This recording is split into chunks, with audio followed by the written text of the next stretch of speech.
Of the muffled drum sweeps in melancholy waves over the hushed throng. A hush broken only by a stifled sob, a murmured prayer. A whole people is lifted up in common sorrow and ennobled in their hearts. No finer epitaph could be extended President Kennedy than his own words from the speech he was to deliver in Dallas the day of his assassination. We in this country, in this generation, are by destiny rather than choice, the watchmen on the walls of world freedom. We ask that we may exercise our strength with wisdom and restraint, and that we may achieve for our time and for all time that ancient vision of peace on earth, goodwill toward men. That must always be our goal, and the righteousness of our cause must always underlie.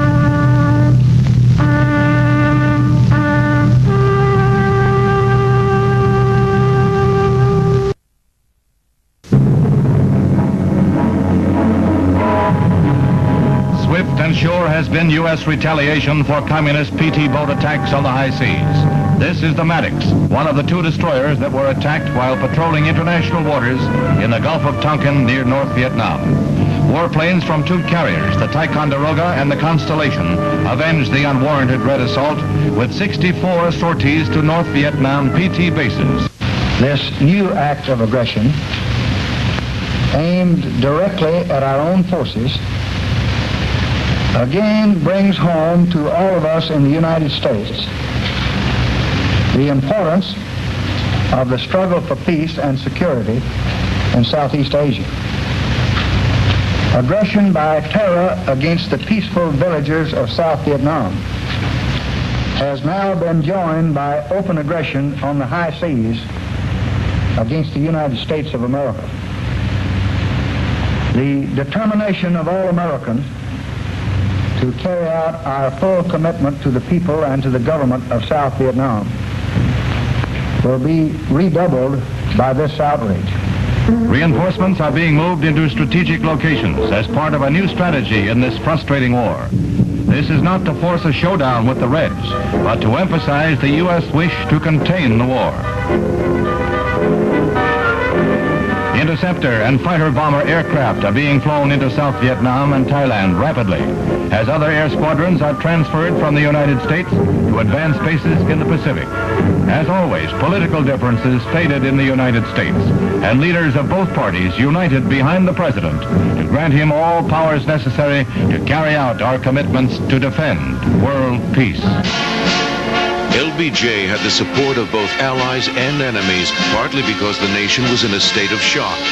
The tragic assassination of John F. Kennedy the previous fall had put the weight of the world on LBJ. I will do my best. That is all I can do. I ask for your help and God's. We have suffered a loss that cannot be weighed. For me, it is a deep personal tragedy. I know that the world shares the sorrow that Mrs. Kennedy and her family bear. The world indeed mourned. In Boston, as elsewhere, memorial services were held for the late president.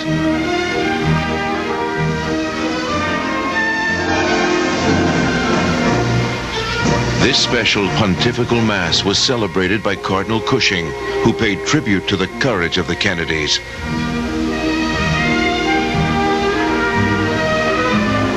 A bereaved country joined with Boston in honoring her native son, and later Jacqueline Kennedy said her thanks to the nation.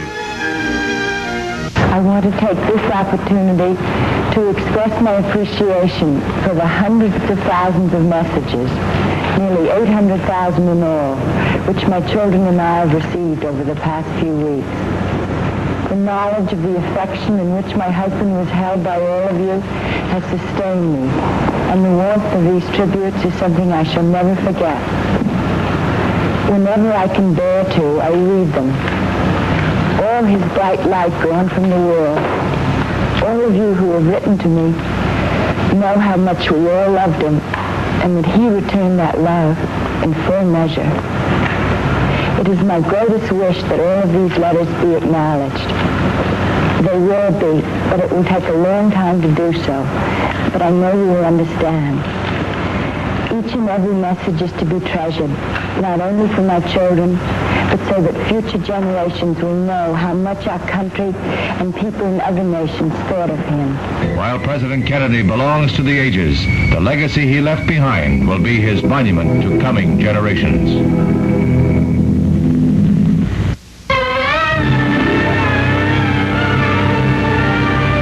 A chapter that recorded for history the story of a changing world has come to an end. Jawaharlal Nehru is dead. The man who became the first prime minister of the country he led along the road to independence has succumbed to a heart attack after suffering a stroke earlier this year. These are the last pictures of the prime minister made just a month before his death. He was conferring with Sheikh Abdullah, a figure long involved in India's dispute with Pakistan over Kashmir. Mr. Nehru, as a young man, acquired a political acumen that complemented the spiritual appeal of that architect of India's freedom, Mohandas Gandhi. On the banks of the Jumna, a funeral pyre has been prepared just 300 yards from where Mahatma Gandhi was cremated. Nations from both sides of the Iron Curtain are here, with Lord Mountbatten representing Queen Elizabeth. Secretary of State Dean Rusk and Lord Home are also official representatives. Mr. Nehru's daughter and her son represent the family in the Hindu rites that call for the cremation within a day of death. When the torch lights the bier that is covered with sandalwood and incense, the curtain falls on a brilliant career. The India that mourns her patriotic son must now turn to the future, bend to the task of carrying out the high ideals that were set by Nehru, the man who helped create a great nation.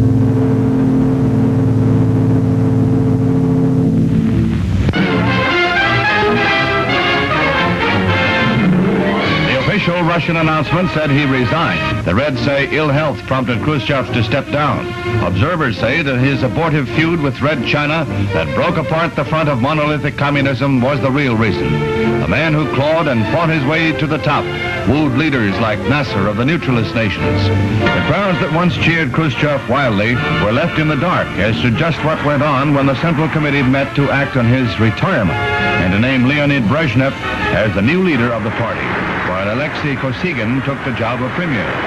Brezhnev has lately been considered Khrushchev's heir apparent, but the question remains as to whether he had anything to do with hurrying his boss's departure. Khrushchev probably made his greatest impact on a strangely fascinated world when he came to the United Nations Assembly in 1960 and attempted to purge Secretary General Dag Hammarskjöld. He piled shock upon shock when he and the Soviet delegation rudely interrupted speeches by Western delegates.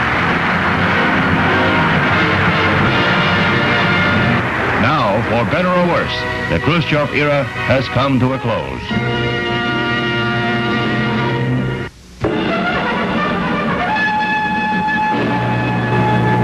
The beginning of the most successful probe in the history of the space age. The Ranger 7 is ready for launch at Cape Kennedy to photograph the moon's surface before astronauts attempt a landing.